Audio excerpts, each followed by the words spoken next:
Hello दोस्तों, welcome to Meera physio, a in India chain of physiotherapy clinic. तो traumatic brain injury के topic में अभी तक हमने देखा कि हमारा ब्रेन क्या होता है, ट्रॉमेटिक ब्रेन इंजरी क्या होती है, उसका क्लासिफिकेशन क्या है, वो कितने टाइप की होती है, और फिर हमने देखा कि उसके कॉज क्या है होने के, उसमें क्या लक्षण दिखाई देते हैं, साथ ही साथ उसमें क्या कॉम्प्लिकेशन दिखाई देते हैं, कैसे हम उसको प्रिवेंट कर सकते हैं और किन लोगों में वो रिस्क में रहता है। फिर हमने देखा कि इसका डायग्नोसिस कैसे करते हैं, उसमें हमने ग्लासकोमा स्केल देखा, सिटी स्कैन, एमआरआई, ये सब देखे हमने। फिर हमने देखा कि अगर जो पेशेंट अनकॉन्शियस रहते हैं ट्रॉमेटिक ब्रेन इंजरी के पास, मॉडरेट टू सीवियर इंजरी के बाद जो पेशेंट अनकॉन्शियस हो जाते हैं उनका हम कैसे फिजियोथेरेपी मैनेजमेंट करें, हमने ये देखा। अब हम देखेंगे कि जो कॉन्शियस पेशेंट होते हैं, यानी कि जो अलर्ट होते हैं, अवेयर होते हैं, होश में होते हैं, उन पेशेंट का कैसे हम फिजियोथेरेपी ट्रीटमेंट करते हैं। ठीक है, तो चलिए हम इस टॉपिक में आगे बढ़ते हैं। अब हम देखेंगे हमारे कॉन्शियस पेशेंट का मैनेजमेंट, फिजियोथेरेपी मैनेजमेंट। तो जो कॉन्शियस पेशेंट होते हैं उनमें हमें ये ध्यान रखना चाहिए कि वो पेशेंट उस प्रोसेस में जो हम उन्हें करवा रहे हैं उसमें वो इन्वॉल्व हो, एक्टिवली इन्वॉल्व हो। ठीक है, वो उसमें पार्टिसिपेट करें एक्सरसाइज में और खुद से करने की कोशिश करें। जो थेरेपिस्ट है वो थोड़ा कम ही करवाए, उसे सिर्फ गाइड करे और इंस्ट्रक्शन दे। कोशिश हो कि पेशेंट हमारा खुद से ही करे एक्सरसाइजेस अगर वो कॉन्शियस है तो। तो सबसे पहले हमें उसके अलर्टनेस को, उसके एरोजल को स्टिमुलेट करना है। अलर्टनेस वो मतलब होती है हमारी अवेयरनेस, अलर्ट रहने की। ठीक है, कामो चेतना हम जिसे कहते हैं, वो जो चीजें होती हैं उसको इम्प्रूव करना है हमें सेंसरी स्टिमुलेशन के थ्रू।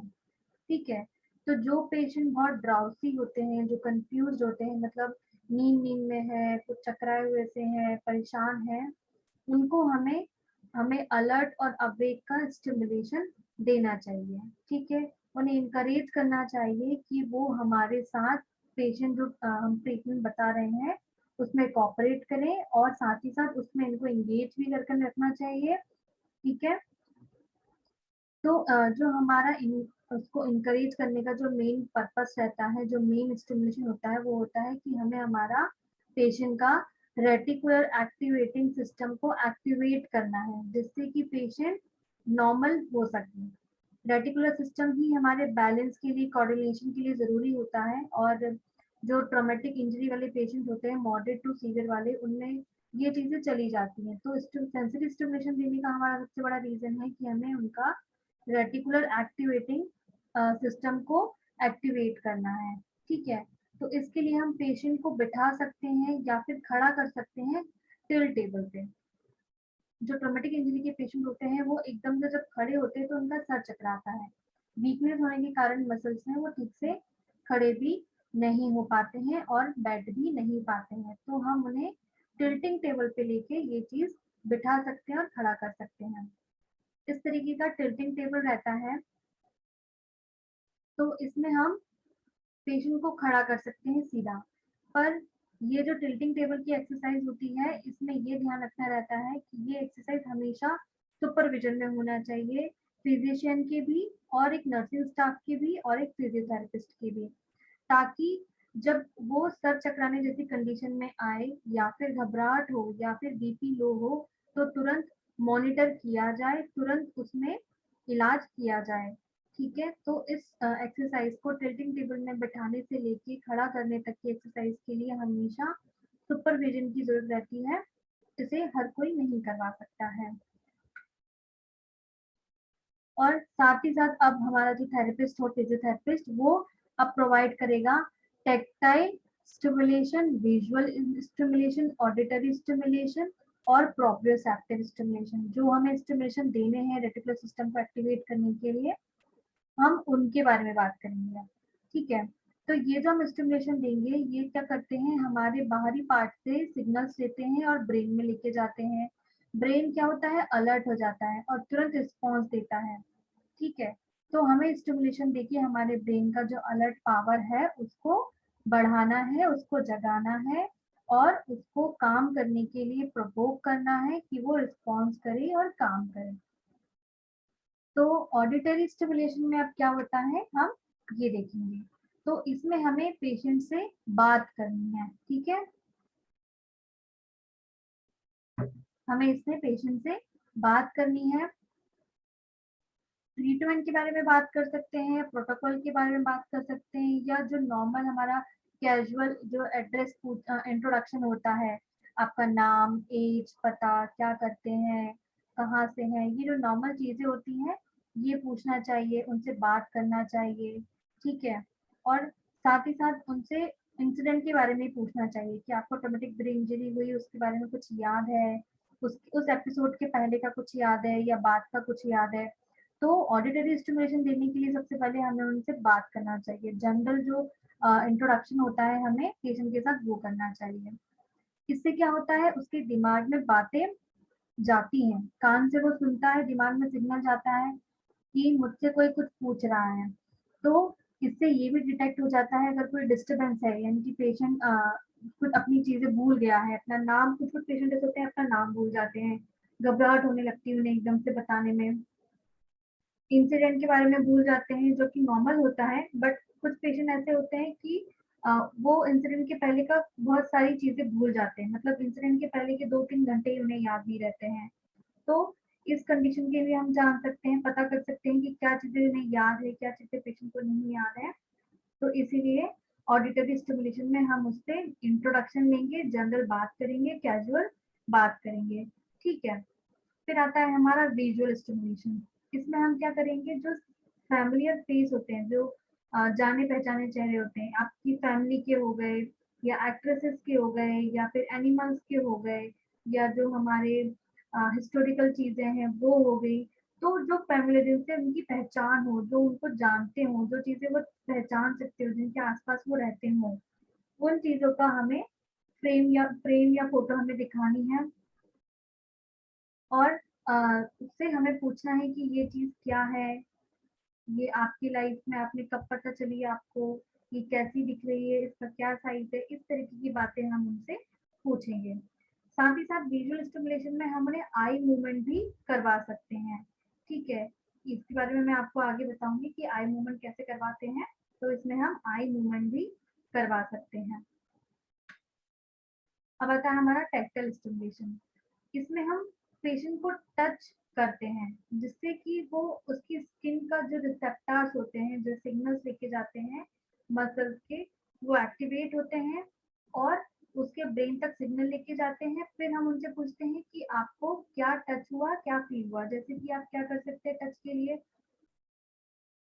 आप उनके जो कॉटन जो होता है, कॉटन को उनसे बोले आंखें बंद करें, फिर कॉटन को स्किन के ऊपर चलाएं, उनसे पूछें कि कैसा टच है, वो बोलेंगे लाइट टच है तो अच्छी बात है, अगर बोलेंगे कुछ भी फील नहीं हुआ तो मतलब कि उन्हें सेंसिटिव स्टिमुलेशन नहीं हो रहा है। फिर पिन एकदम से चुभाना या चिमटी लेना, या फिर कुछ ऐसा भी कर सकते हैं कि जो अक्षर होते हैं ए बी सी या क ख ग, वो उंगली से उनकी स्किन पे बनाना आंखें बंद करते हुए। तो इससे उनसे फिर पूछना है कि मैंने अभी उंगली पे क्या लिखा है, या उनका ही नाम लिखे, या उनकी जो भी लैंग्वेज है, जिस भी लैंग्वेज के वो हैं वो लैंग्वेज में उनका नाम लिखे, उनसे पूछे कि क्या लिखा है मैंने। तो इस तरीके से हम उनका सेंसरी स्टिमुलेशन जो है वो बढ़ा सकते हैं। जो हमारे रिसेप्टर्स के मसल की वो सेंसेशन जो है आपकी उंगली का, वो कैरी करके लेके जाएंगे ब्रेन में, और ब्रेन एक्टिवेट होगा और बताएगा कि उसे क्या महसूस हुआ है। फिर आता है हमारा प्रोप्रियोसेप्टिव स्टिमुलेशन। प्रोप्रियोरेस्टिव जो हमारा स्टिमुलेशन होता है, इसमें हम ट्रैक्शन और अप्रोक्सीमेशन देते हैं जॉइंट स्ट्रक्चर का, ठीक है। यानी कि जो जॉइंट होते हैं उसमें हम ट्रैक्शन देते हैं और नजदीक लाते हैं, हल्का ट्रैक्शन और नजदीक लाना, ठीक है। तो इस तरीके से क्या होता है, जॉइंट एक्टिवेट होता है, अलर्ट होता है आदमी कि हाँ उसके कोई जॉइंट है जिनमें एक्टिविटी हो रही है, जिन्हें मैं मूव कर सकता हूँ।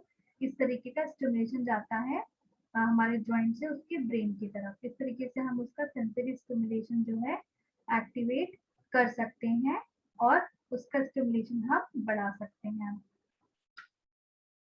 अब आता है हमारा कि हम स्पास्टिसिटी को कैसे रोकें। तो इन पेशेंट में जनरली ना उनकी मसल टोन बढ़ जाती है, जिस कारण से पेशेंट जो होता है स्पास्टिसिटी में चला जाता है, उसके मूवमेंट जो होते हैं अंडर कंट्रोल नहीं रहते हैं, तो वो कुछ अलग ही मूवमेंट में चले जाते हैं, जिस कारण से डिफॉर्मिटी होने लगती है, कॉन्ट्रैक्चर्स बन जाते हैं। तो ऐसे पेशेंट को हमें जेंटल पैसिव मूवमेंट करवाने चाहिए, जो कि मैंने आपको लास्ट वीडियो में बताया।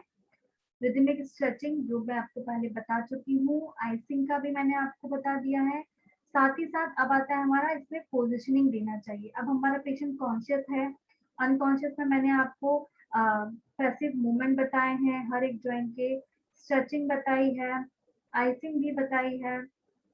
अब हम जानेंगे कि जो हमारे पेशेंट हैं वो अब कॉन्शियस हैं, तो अब हमें उनकी मसल्स की टोन को मेंटेन करना है, स्पास्टिसिटी में जाने से रोकना है, स्पास्टिसिटी से जाने से रोकना है ताकि कॉन्ट्रैक्चर्स ना बने और डिफॉर्मिटी ना हो। तो अब हम पोजीशन देखेंगे कि किस तरीके की पोजीशन हम रख सकते हैं जिससे हम कॉन्ट्रैक्चर्स या डिफॉर्मिटी को प्रिवेंट कर सकें। सबसे पहले हम हेड और नेक के एरिया का देखते हैं, तो इसमें अक्सर फ्लेक्शन डिफॉर्मिटी हो जाती है। ठीक है, तो हमें क्या करना चाहिए, फ्लेक्शन डिफॉर्मिटी को रोकने के लिए हेड और नेक की हमें उसमें एक्सटेंशन की पोजीशन देना चाहिए और साथ में स्लाइटली हाइपर एक्सटेंशन देना चाहिए। इसके लिए हम क्या करें, हमें उनकी गर्दन के नीचे छोटा छोटा सा टॉवेल रोल करके रखना चाहिए, इस तरीके से। ये देखिए, गर्दन की फ्लेक्शन डिफॉर्मिटी को रोकने के लिए हम उसके गर्दन को एक्सटेंशन और हाइपर एक्सटेंशन की पोजीशन में रखेंगे, गर्दन के नीचे छोटा सा टॉवेल जो है रोल करके रखेंगे। इससे हम गर्दन की जो डिफॉर्मिटी है, फ्लेक्शन डिफॉर्मिटी, उसको रोक सकते हैं। अब आता है हमारा एल्बो का। एल्बो के एरिया में फ्लेक्शन डिफॉर्मिटी हो जाती है, तो हम क्या पोजीशन देंगे, एक्सटेंशन और सुपाइनेशन की। इसके लिए या तो पिलो यूज कर सकते हैं या स्प्लिंट यूज कर सकते हैं। ठीक है, तो इस तरीके से इमेज में देख रहे हैं आप, हम स्प्लिंट भी लगा सकते हैं या पिलो भी हम रख सकते हैं। हमें अपने एल्बो की फ्लेक्शन डिफॉर्मिटी को रोकना है, इसके लिए हम पोजिशन देंगे एक्सटेंशन और सुपाइनेशन। फिर आता है हमारा रिस्ट और फिंगर्स, इसमें भी फ्लेक्शन डिफॉर्मिटी हो जाती है, तो हमें क्या पोजीशन देना चाहिए, एक्सटेंशन रिस्ट का और फिंगर का। इसमें भी हम क्या करेंगे, जो हमारा हाथ है, जो आर्म है, उसको हम पिलो या स्प्रिंग से सपोर्ट देंगे। तो इसके लिए रिस्ट और फिंगर की डिफॉर्मिटी को रोकने के लिए, जिसमें फ्लेक्शन डिफॉर्मिटी होती है, उसको रोकने के लिए हम एक्सटेंशन करेंगे रिस्ट का और फिंगर्स का, उसको हम पिलो या स्प्रिंग की मदद से हम कर सकते हैं। फिर आता है हमारा हिप। हिप में क्या डिफॉर्मिटी हो जाती है, फ्लेक्शन और एक्सटर्नल रोटेशन। हमें क्या पोजीशन देनी चाहिए, हिप का हल्का सा एक्सटेंशन और लोअर लिम्ब को न्यूट्रल पोजीशन में। इसके लिए पेशेंट जो है सुपाइन लाइन में भी लेट सकता है और प्रोन में भी लेट सकता है, पर इसमें हमें ये ध्यान रखना है कि हम इसमें पिलो यूज नहीं करेंगे, कुछ हार्ड चीजें यूज करना रहेगा, पिलो को यूज नहीं करेंगे, क्योंकि पिलो सॉफ्ट होता है, पैर का वजन पड़ेगा, वो दब जाएगा और डिफॉर्मिटी हो जाएगी। इसलिए कुछ हार्ड सरफेस या स्पॉन्ज जो होता है उसका इस्तेमाल करना चाहिए। तो या तो पेशेंट को हम सुपाइन में भी लेटा सकते हैं, प्रोन में भी लेट सकते हैं, और इस तरीके से हमें जो पेशेंट का हिप है वो ऊपर की तरफ एक्सटेंशन में रखना है और फुट जो है वो न्यूट्रल पोजीशन में रहेगा। ठीक है, तो ये हिप की डिफॉर्मिटी को रोकने के लिए पोजीशन हो गई। फिर आता है हमारा नी। नी में भी सेम होता है कि फ्लेक्शन डिफॉर्मिटी हो जाती है, बस इसमें हम क्या पोजीशन देते हैं, एक्सटेंशन की। नी हमारा एकदम स्ट्रेट होना चाहिए, कोई उठा हुआ नहीं होना चाहिए, स्ट्रेट होना चाहिए। इसके नीचे आप पिलो नहीं लगाएंगे, सिर्फ एक हार्ड सरफेस का यूज करेंगे। तो नी की फ्लेक्शन डिफॉर्मिटी को रोकने के लिए हमें एक्सटेंशन की पोजीशन देना चाहिए, वो भी बिना किसी पिलो के मदद की। फिर आता है हमारा एंकल जॉइंट।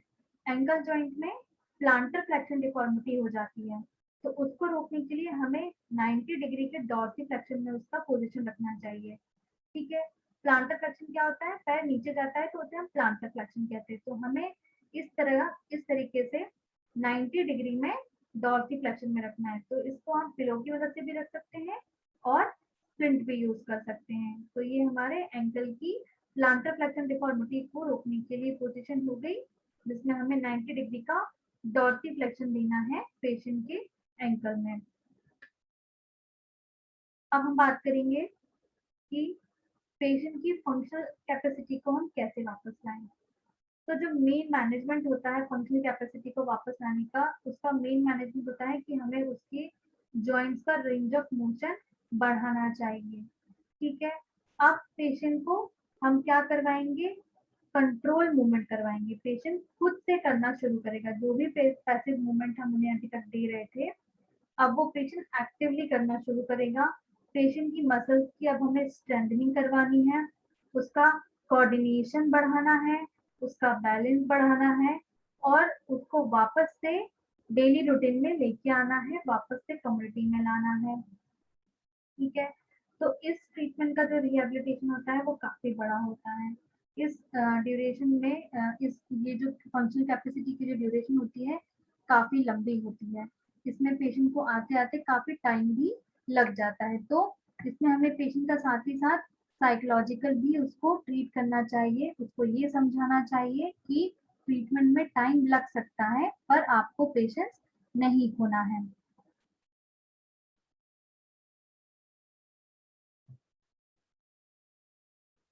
तो इसमें हम सबसे पहले अब देखेंगे न्यूरोमस्कुलर ट्रेनिंग। ठीक है, फंक्शनल कैपेसिटी में वापस आने के लिए हम देखेंगे अब न्यूरोमस्कुलर ट्रेनिंग कैसे होती है। तो इसमें क्या होगा, अब जो हम अब नॉर्मल मूवमेंट पैटर्न हो रहा था, यानी कि उनका हाथ कहीं भी जा रहा है, कुछ भी कर रहा है, कैसे भी मुड़ा हुआ है, अब हमें उसको सीक्वेंस में लाना है, उस एबनॉर्मल मूवमेंट को रोकना है और नॉर्मल मूवमेंट में आने के लिए उन्हें इंकरेज करना है। ठीक है, इसको हम कहेंगे न्यूरोमस्कुलर ट्रेनिंग। न्यूरोमस्कुलर ट्रेनिंग के लिए हम पैसिव मूवमेंट करवाएंगे, जो कि मैंने आपको लास्ट वीडियो में बताया है। स्ट्रेंथनिंग एक्सरसाइजेस मैं अभी आपको बताऊंगी और कोऑर्डिनेशन और बैलेंस एक्सरसाइजेस करवाएंगे अब हम उन्हें कॉन्शियस पेशेंट को। ठीक है, तो अब हम आगे बढ़ते हैं हमारे न्यूरोमस्कुलर ट्रेनिंग में। तो इसके लिए हम पेशेंट को बहुत सारी एक्टिविटी करवा सकते हैं, जैसे कि ब्रिजिंग, प्रोन एल्बो पे या चारों पैरों पे, साइड लाइन से सिटिंग में आना या फिर सिटिंग में रहना, नीलिंग, हाफ नीलिंग, स्टैंडिंग और वॉकिंग। अब इसमें हम सबसे पहले देखते हैं ब्रिजिंग। तो इस तरीके से पेशेंट सुपाइन में लेट जाए, नी बैंड रहेगा और दोनों हाथ जो रहेंगे शरीर के बगल में रिलैक्स पोजीशन में रहेंगे। फिर हमें पेशेंट को बोलना है कि वो अपने पेट की मसल्स को टाइट करे और अपने जो बटक्स की मसल है वहां से ऊपर की तरफ बटक्स को ऊपर उठाए। ठीक है, यहाँ से वो बटक्स के एरिया को ऊपर उठाएगा और पेट की मसल्स को टाइट करेगा। तो ये होता है ब्रिजिंग। अब हमें पेशेंट को क्या करना है, इंडिपेंडेंट बनाना है, तो उसके लिए हमें उसके पेट की मसल्स, कोर की मसल्स को स्ट्रेंथन करना पड़ेगा। जो उसकी बटक्स हैं, जो हिप्स की मसल है, उनको स्ट्रेंथन करना पड़ेगा। तो इसके लिए ब्रिजिंग सबसे अच्छी सेफ एक्सरसाइजेस होती हैं। ठीक है, फिर इसके बाद आता है हमारा प्रोन ऑन एल्बो। तो इस तरीके से पेशेंट जो है उल्टा लेटा रहेगा, जो उनका वजन रहेगा वो कोहनी पे रहेगा। इस तरीके से कोहनी के बल 90 डिग्री बनाना है और गर्दन को ऊपर करना है। तो इस तरीके से पेशेंट जो है वो कोहनी के बल रहेगा। फिर इसमें क्या करना है, पेशेंट को कोहनी के बल ही सारा वजन रखना है और गर्दन ऊपर की तरफ उठानी है और शरीर भी ऊपर की तरफ उठाना है। ठीक है, शरीर अभी इस पोजीशन में है, फिर हमें इस पोजीशन में शरीर को लाना है। ये जो आप स्लाइड देख रहे हैं इमेज में, इस पोजीशन में हमें दोबारा शरीर को लाना है। ठीक है, ये आपकी स्टार्टिंग पोजीशन, ये आपका एक्शन जो आपको करना है। पर ध्यान रहे आपकी एल्बो जो है, ये आपका जो शोल्डर और एल्बो है वो 90 डिग्री में रहना चाहिए। ठीक है, अब आता है हमारा side line to sitting. Patient को बार बार इंकरेज करना चाहिए कि वो बैठे और साइड लाइन में आए, साइड लाइन में बैठे और साइड लाइन में लेटे और फिर बैठे। बैठना है तो भी साइड लाइन से होते हुए बैठना है और उठना है तो भी साइड लाइन में आके उठना है, सीधे नहीं उठना है। फिर पेशेंट को बेड पे ही इस तरीके से नीलिंग पोजीशन, इसमें भी आप बिठा सकते हैं। ठीक है, नीलिंग पोजीशन बतानी है। फिर इस तरीके से हाफ नीलिंग पोजीशन ये रही। हाफ नीलिंग पोजीशन बतानी है कि एक पैर जो है वो 90 डिग्री में रहेगा, दूसरा पैर जो है वो मुड़ा हुआ रहेगा, नी बैंड रहेगा। इस तरीके से हाफ नीलिंग होती है। तो पेशेंट को साइड लाइन टू सिटिंग में आना, नीलिंग में रहना, हाफ नीलिंग में रहना, ये सब हम सिखाना अब शुरू कर देंगे। अब हमारा आएगा प्रॉपर डॉक्यूमेंटेशन। जो भी पेशेंट हो उसका प्रॉपरली डॉक्यूमेंट्स रेडी होने चाहिए। इससे क्या फायदा होता है कि जब आप पेशेंट से उसका जो चीजें पूछते हैं कि आपका नाम, पता, एड्रेस, कैसे हुआ, अभी क्या हो रहा है, अभी क्या दवाइयाँ चल रही हैं, आप पेशेंट से जितनी ज्यादा बात करेंगे पेशेंट का स्टिमुलेशन उतना ज्यादा बढ़ेगा, उतना ज्यादा उसका ब्रेन एक्टिवेट होगा। तो इसलिए प्रॉपर डॉक्यूमेंटेशन से हमें ये फायदा मिलता है कि हमारा पेशेंट वर्बली चीजें बोलता है, एक्सप्रेस करता है, अपने अंदर की बातें बताता है, जिससे उसके अंदर जो भी चल रहा है वो बातें भी निकल के बाहर आती हैं। साथ ही साथ इसमें ये भी मदद मिलती है कि आपको पेशेंट का जो डेटा है वो कलेक्ट करने में आसानी मिलती है। फिर साथ में पेशेंट की उसमें फोटो भी लगाए, नाम भी लिखे, तो कोई और अगर जो हेल्थ केयर प्रोफेशनल विजिट कर रहा है पेशेंट को हॉस्पिटल में भी या बाहर भी, तो उसके लिए भी ये इजी हो जाएगा। और साथ ही साथ पेशेंट की फाइल जब रेडी हो जाएगी तो पेशेंट के लिए भी खुद को जानने में इजी हो जाएगा कि उसको क्या हुआ था और कैसे हुआ था। इसलिए एक प्रॉपर डॉक्यूमेंटेशन हमेशा बनाना चाहिए। अब हम देखें वेस्टिबुलर बॉल की एक्सरसाइजेस। अब पेशेंट का न्यूरोमस्कुलर जो ट्रेनिंग है उसमें नेक्स्ट आएगा हमारा वेस्टिबुलर बॉल के साथ पेशेंट की एक्सरसाइजेस करवानी। इसमें हम पेशेंट को क्रॉलिंग करवाएंगे, ब्रिजिंग करवाएंगे, सिटिंग करवाएंगे। तो इससे पेशेंट का प्रोप्रियोसेप्शन जो है वो बढ़ेगा और उसका जो प्रॉपर कंट्रोल है बॉडी का वो भी बढ़ेगा, क्योंकि जो वेस्टिबुलर बॉल होती है बॉल के ऊपर बैठना टफ होता है। पेशेंट कॉन्ट्रैक्ट करेगा, खुद का बैलेंस बनाएगा, तो उसकी मसल्स की अच्छी स्ट्रेंथनिंग होगी, अच्छा स्टिमुलेशन मिलेगा, प्रोप्रियोसेप्शन भी जो है हमारे पेशेंट का वो भी बढ़ेगा। तो अब सिटिंग में पेशेंट है तो हमें पेशेंट को बॉल के ऊपर बिठाना है, दोनों पैर जो है वो जमीन पे रहेंगे और 30 मिनट के लिए हमें उसे बॉल पे बिठा के छोड़ देना है। ठीक है, इस तरीके से 30 मिनट के लिए पेशेंट बॉल के ऊपर इस तरीके से इस पोजीशन में बैठ जाएगा। हमें सिर्फ स्टार्टिंग में जो हमारा फेज 1 रहेगा एक्सरसाइज का वेस्टिबुलर बॉल का, उसमें हमें सिटिंग करवानी है और इसमें पेशेंट को सिर्फ बिठा के 30 मिनट के लिए छोड़ देना है,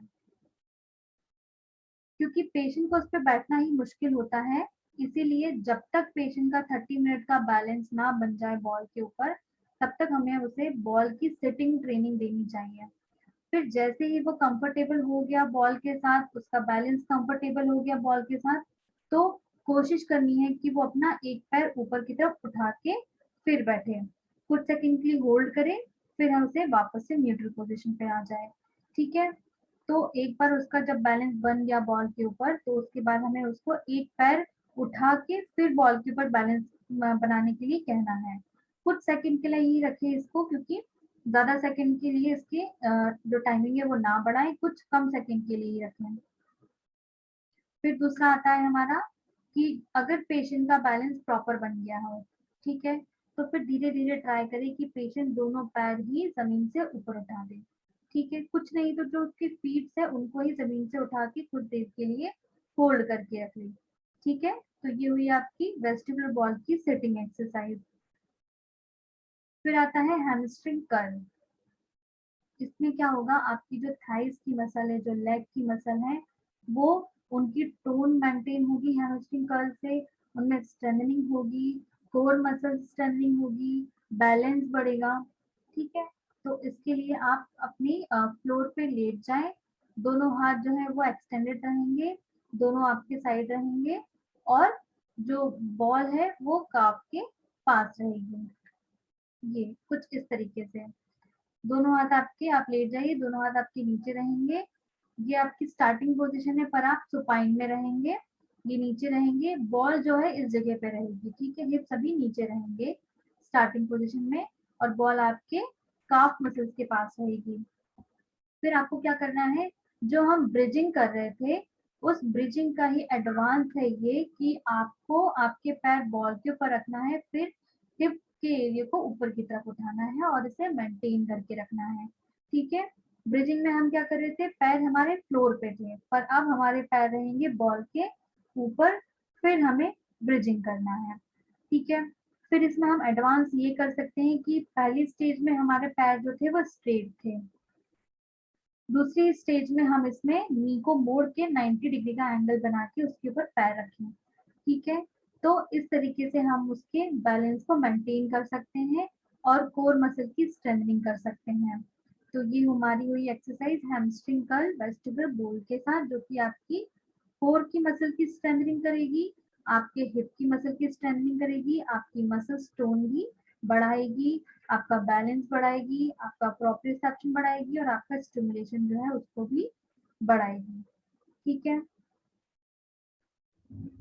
फिर आता है हमारा सुपाइन लेग ट्विस्ट। ठीक है, ये भी आपकी कोर की मसल की स्ट्रेंथनिंग के लिए है और ये फिर आपके जो स्पाइन मसल है उसके लिए भी है। उसमें आपकी जो फ्लेक्सार्स हैं, जो रोटेटर मसल्स हैं, उनके लिए ये काफी अच्छी एक्सरसाइज है। आपके पेट के जो मसल्स है, कोर मसल्स जो है उनके लिए बहुत अच्छी है। वो उसकी फ्लेक्सिबिलिटी बढ़ाएगी, स्ट्रेंथनिंग बढ़ाएगी और उनका प्रोप्रियोसेप्शन भी जो है हमारे जॉइंट का वो भी बढ़ाएंगे। तो इस प्रोसीजर में भी आपको सेम लेट जाना है फ्लोर पे और आपके आर्म जो है, जो हाथ है वो एक्सटेंडेड रहेंगे दोनों साइड। आपका जो पैर है वो फ्लैट रहेगा फ्लोर पे और उसके दोनों तरफ बीच में बॉल रहेगी। ठीक है, फ्लोर जो आपका जो पैर है वो फ्लोर पे फ्लैट रहेंगे और दोनों पैरों के बीच में पैर के पास, पंजे के पास बॉल को फंसाना है इस तरीके से। ठीक है, पहला प्रोसीजर होगा कि आपको बॉल को सिर्फ नीचे रखना है, फिर ऊपर की तरफ इस तरीके से उठाना है, बॉल पकड़ के ही नीचे लाना है, पंजे से पकड़ के और फिर ऊपर लेके जाना है। तो ये आपका बॉल का ट्विस्ट हुआ।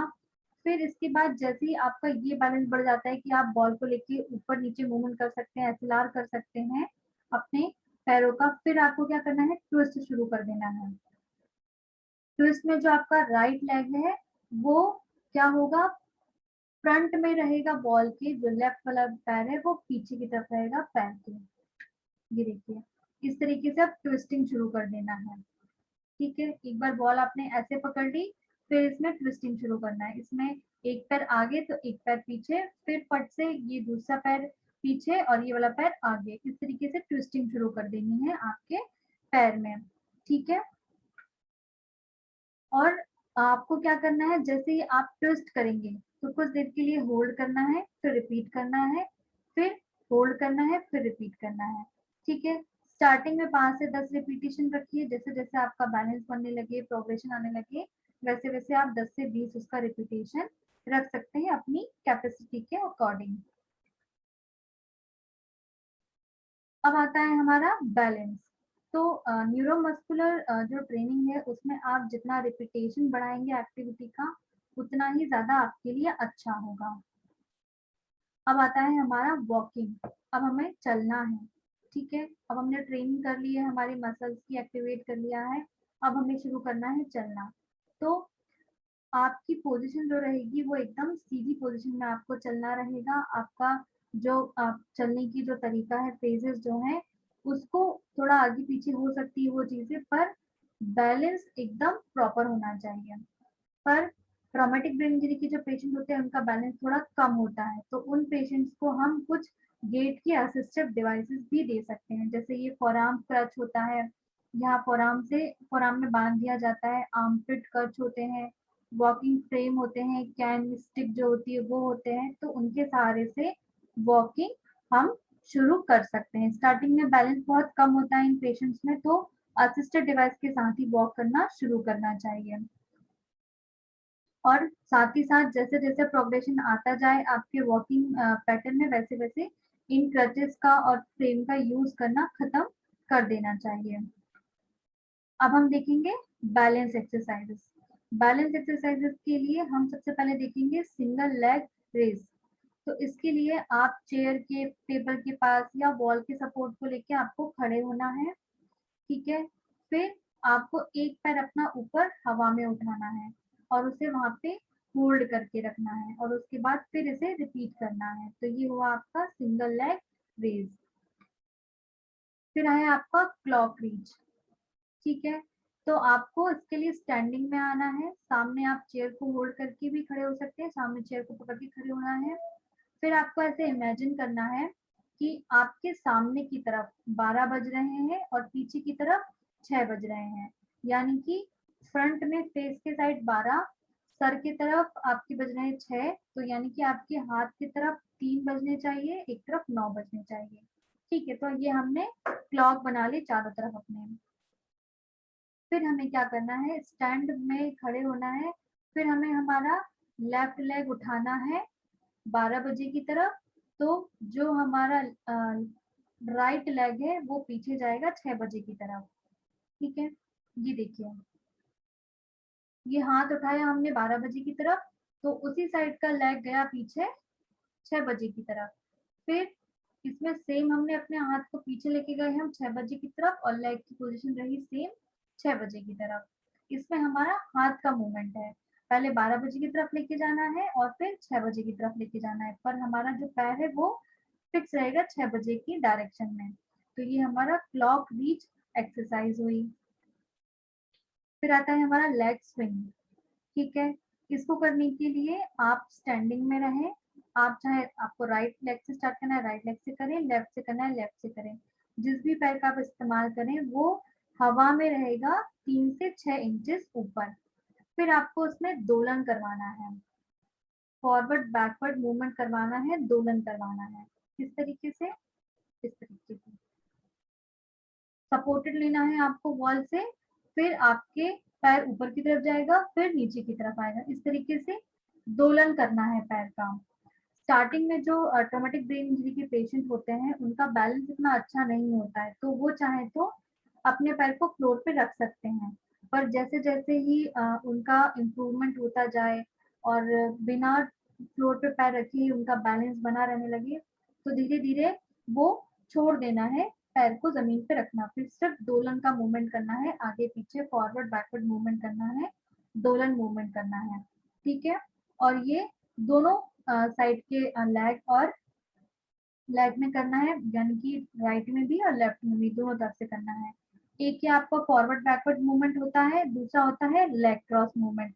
तो अडक्शन अबडक्शन कहते हैं इसे। तो इस तरीके से पैर बाहर जाएगा, फिर दोलन करते हुए अंदर आएगा, फिर पैर बाहर जाएगा, फिर दोलन करते हुए अंदर आएगा। एक झूला जैसे झूलता है, एक फेज में दोलन जैसे चलता है, उस फेज में ही हमें हमारा ये मोशन करवाना है। एक में हमारा पैर बैकवर्ड और फॉरवर्ड रहेगा, दूसरे में हमें क्रॉस करना है, अडक्शन और अबडक्शन का मूवमेंट करना है। तो ये हुआ हमारा लेग स्विंग एक्सरसाइज। फिर आता है हमारा फ्लैमिंगो स्टैंड। फ्लैमिंगो स्टैंड में क्या करना है, आपके दोनों पैर पास में रहेंगे और बॉडी रिलैक्स रहेगी। आप चाहे तो चेयर से होल्ड करके सपोर्ट ले सकते हैं। एक नी जो है वो बेंड रहेगा और स्लाइटली फुट जो होगा वो ऑफ रहेगा ग्राउंड से। ठीक है, फिर आपको उसमें बैलेंस बनाना है इस तरीके से। फ्लैमिंगो स्टैंड में आपका जो फुट है वो ग्राउंड से उठा हुआ रहेगा और हल्का सा बैंड रहेगा। ठीक है, इस पोजीशन को फिर से 10 सेकंड के लिए होल्ड करना है और दूसरे लेग में फिर रिपीट करना है। फिर आता है हमारा single limb stand with arm. इसमें दोनों आप पैरों के बल खड़े हो जाएं, आर्म आपके रिलैक्स रहेंगे, चेयर के साथ होल्ड करें। फिर आपको आपके लेफ्ट आर्म को सर के ऊपर लेके जाना है, फिर आपके लेफ्ट लेग को भी आपको सामने की तरफ लेके जाना है फ्लोर से हटा के, कुछ इस तरीके से। ये देखिए, आपका लेफ्ट आर्म जो है ऊपर की तरफ गया सर के पास और उसी साइड का जो लेग है वो ऊपर की तरफ उठा। तो इसे हम कहते हैं single limb stands with the arm. ये आपका single left limb stands with the arm हुआ। एक साइड का हाथ ऊपर तो उसी साइड का पैर आगे की तरफ जाएगा। ठीक है, फिर इसके बाद आता है हमारा toe line. Toe line standing में क्या होता है, आपको खड़े होना है, एक पैर आगे रहेगा, उसके पीछे दूसरा पैर रहेगा। पर इसमें ये ध्यान रखना है, दोनों पैर पास पास रखने हैं। आपका जो बड़ा टो रहेगा, जो अंगूठा रहेगा, वो आपकी हील के कांटेक्ट में रहेगा। आपको इस पोजीशन में खड़े रहना है। 15 से 20 बार आप इस स्टेप को रिपीट कर सकते हैं, पर होल्ड करके भी आपको 10 सेकंड के लिए खड़े होना है। आपको क्या करना है, खड़े होना है, जो आपका बड़ा अंगूठा है वो हील से टच में रहेगा, पास में रहेगा। आपको इस पोजीशन को मेंटेन करना है और होल्ड करके रिपीट करना है। फिर आता है हमारा बैलेंस एक्सरसाइज में रॉक अराउंड दी क्लॉकवाइज। इसमें आपको एक सर्कल बनाना है जिसमें आपको घड़ी के आकार के अनुसार चलना है। यानी कि पहला अगर आप क्लॉकवाइज चलेंगे तो 12 से 12 आपको वॉक करना है। काउंटर क्लॉकवाइज चलेंगे तो आपको 12, 11, 10, 9 इस तरीके से चलना है। क्लॉकवाइज हमारी घड़ी कैसे चलती है, जैसे अगर यहाँ 12 बज रहे हैं तो 12, 1, 2, 3, 4, 5, 6, 7, 8, 9, 10, 11, 12, ये होता है हमारा क्लॉकवाइज। अब काउंटर क्लॉकवाइज हम कैसे चलेंगे, 12, 11, 10, 9, 8, 7, 6, 5, 4, 3, 2, 1, ये होता है हमारा काउंटर क्लॉकवाइज। तो इस तरीके से एक सर्कल बना के उसमें हमें क्लॉकवाइज और काउंटर क्लॉकवाइज चलना है। फिर आता है हमारा मार्चिंग एक्सरसाइज। मार्चिंग एक्सरसाइज का नाम पड़ा है मार्च प्रेस से। जो हमारे सैनिक होते हैं वो एक ही जगह पे पैर ऊपर उठाते हैं, नीचे रखते हैं और बहुत स्पीड में करते हैं, इसलिए उसे हम कहते हैं मार्चिंग एक्सरसाइज। तो इस तरीके से आप किसी चीज का सहारा लेके खड़े हो जाइए। फिर इसके बाद आपको मार्च प्रेस देना है, यानी कि इस तरीके से अपना जो नी है, हिप है, ऊपर की तरफ उठाना है, 90 डिग्री में रखना है, फिर नीचे लेके आना है। ठीक है, और ये स्टार्टिंग में ये मूवमेंट आप स्लो स्लो कर सकते हैं, यानी कि एक पैर का मार्च प्रेस किया फिर नीचे लाए, दूसरे पैर का मार्च प्रेस किया फिर नीचे लाए। फिर जैसे जैसे आपके एक्सरसाइजेस में प्रोग्रेशन आता रहे, आपके बैलेंस में प्रोग्रेशन आता रहे, तो आपको इसे जल्दी जल्दी रिपीट करना है, फास्ट मार्च प्रेस करना है। अभी आप स्लो मार्च प्रेस करेंगे, स्टार्टिंग में इस तरीके का 90 डिग्री का एंगल बना के पैर ऊपर उठाना है, फिर वापस लेके आना है, फिर आपने अगर लेफ्ट वाला पहले उठाया है तो फिर दूसरा रिपीटेशन राइट वाले में करेंगे। तो इस तरीके से आपको मार्च प्रेस एक्सरसाइज करनी है अपने लेग्स में।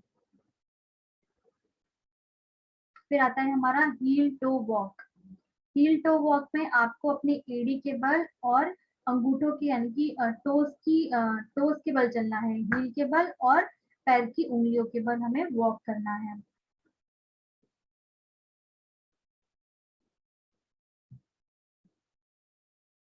इस तरीके से आप हील वॉक करेंगे, पहले एड़ी के बल चलना है, फिर इसमें हमें अपने उंगलियों के बल भी चलना है। आप चाहे तो सपोर्ट लेके भी चल सकते हैं। स्टार्टिंग में जो ट्रॉमेटिक ब्रेन इंजरी के पेशेंट होते हैं उनमें बैलेंस का इशू होता है, इसलिए वो सपोर्ट लेके ही हर एक्सरसाइज को शुरू करें।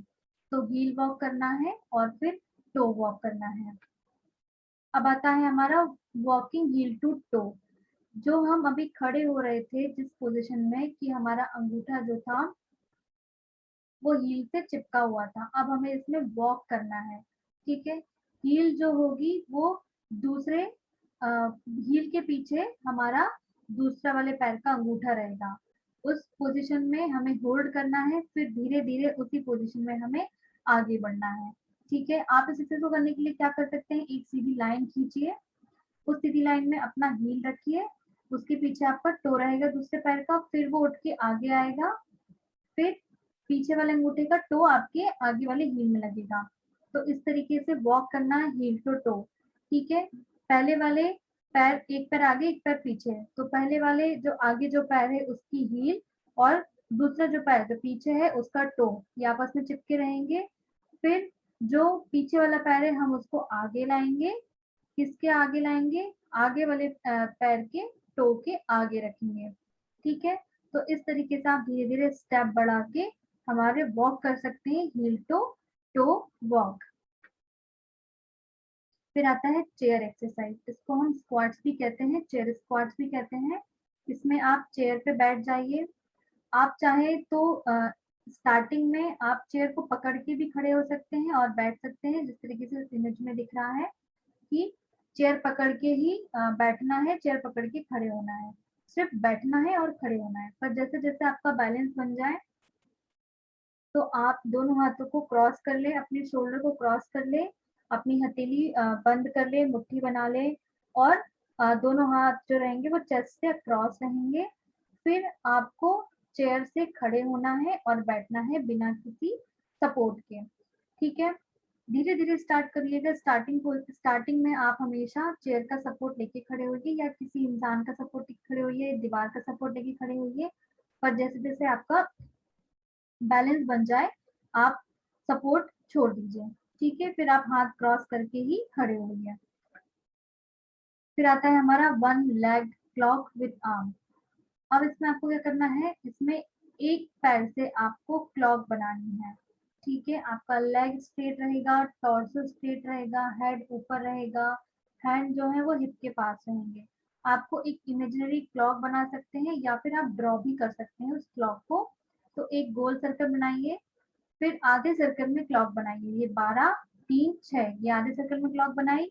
इसमें आप ऐसे एरो बना के 12 1 2 3 4 5 6 इस तरीके से हमने आधी क्लॉक बनाई। अब हमें वॉक स्टार्ट करनी है, अपने पैर को सर्कल करना है, हाफ सर्कल। 12 बजे से शुरू करना है और 6 बजे पे खत्म करना है। ये one leg clock wise with arm, इसमें हाथ भी साथ में मूव करेगा।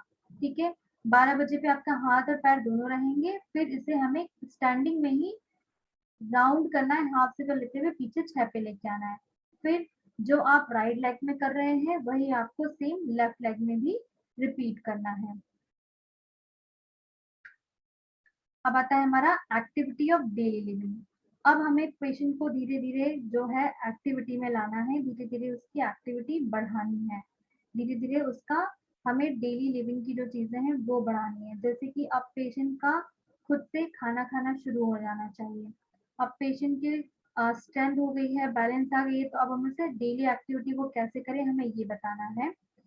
कैसे वो खुद से खाए, कैसे वो खुद से नहाए, कैसे खुद से वो कपड़े पहने, बेड से चेयर पे कैसे ट्रांसफर हो, चेयर से बेड पे कैसे ट्रांसफर हो, खुद से टॉयलेट कैसे जाए, खुद से घूमना शुरू करना है, वॉकिंग शुरू करनी है। तो अब हम अपने पेशेंट को डेली लिविंग की जो एक्टिविटीज है उसमें लेके आएंगे। उसको ईटिंग पैटर्न सिखाना है कि ग्लास कैसे रखना है, ग्लास को मुंह के पास लेके आना है। अगर पेशेंट इसमें शिविर करता है तो आप थोड़ा सा उसे असिस्ट कर सकते हैं, होल्ड कर सकते हैं, पर कोशिश करना है कि पेशेंट हमेशा खुद से चीजें करना शुरू करे। ग्लास खुद से रखना है, उठाना है, रोटी का कॉर्क खुद तोड़ना है, चम्मच खुद से उठानी है, मुंह के पास लेके आनी, भले वो स्लो खाए पर उसे अपनी एक्टिविटी अब शुरू करना है और खुद से नहाना शुरू करना है। आप चाहें तो पानी आप डाल सकते हैं, पर साबुन लगाना, लूफा से नहाना, जो भी पेशेंट जैसा चाहे वो अब खुद से करे। ड्रेसिंग में बटन खुद लगाए, शर्ट खुद पहन ले, पैंट नहीं पहन पा रहा है क्योंकि इनमें वर्टिगो के भी पेशेंट होते हैं तो उन्हें चक्कर आने की चीजें रहती हैं तो वो झुक नहीं पाते हैं। तो खुद से शर्ट पहनना, बटन लगाना, पिन लगाना, कंघी खुद से करना, ठीक है, क्रीम खुद लगाना, ये चीजें अब हमें शुरू करनी है। फिर बॉडी ट्रांसफर, यानी कि अगर पेशेंट बेड पे है और उसे चेयर पे आना है तो वो खुद से कैसे आए, वो टेक्निक उसे सिखानी है। ठीक है, व्हील चेयर पे है तो व्हील चेयर कैसे चलानी है, ये चीजें अब हमें उसे बतानी है। अब उसे टॉयलेट भी बताना रहेगा कि आपको यहाँ से चल के इतने दूर टॉयलेट चल के जाना है, टॉयलेट में क्या चीजें ध्यान रखनी है, पकड़ के जाना चाहिए, वहाँ हैंडल्स लगे होते हैं, हैंडल्स को पकड़ के आपको टॉयलेट करना है। ठीक है, तो ये चीजें हम उन्हें टॉयलेटिंग में बताएंगे। फिर वॉकिंग तो हम शुरू करवा ही चुके हैं, बैलेंस आ गया है तो वॉकिंग भी आ जाती है पेशेंट की, तो अब उसे हम वॉकिंग स्टार्ट करवा देंगे। तो ये हमारा आज का टॉपिक यहाँ खत्म होता है, ट्रॉमेटिक ब्रेन इंजरी का अनकॉन्शियस पेशेंट का कैसे हम फिजियोथेरेपी मैनेजमेंट करवाते हैं। तो हमारे इस ट्रॉमेटिक ब्रेन इंजरी में हमने ट्रॉमा भी देखा और मैनेजमेंट देखा, कॉन्शियस का भी और अनकॉन्शियस पेशेंट का भी। तो मैं आशा करती हूँ कि ये आपको हेल्दी रखे, फिट रखे और आपके घर में या आपके आसपास कोई भी ट्रॉमा का पेशेंट हो आप उसे ये गाइड करे, आपको ये उसमें मदद दे। Thank you so much.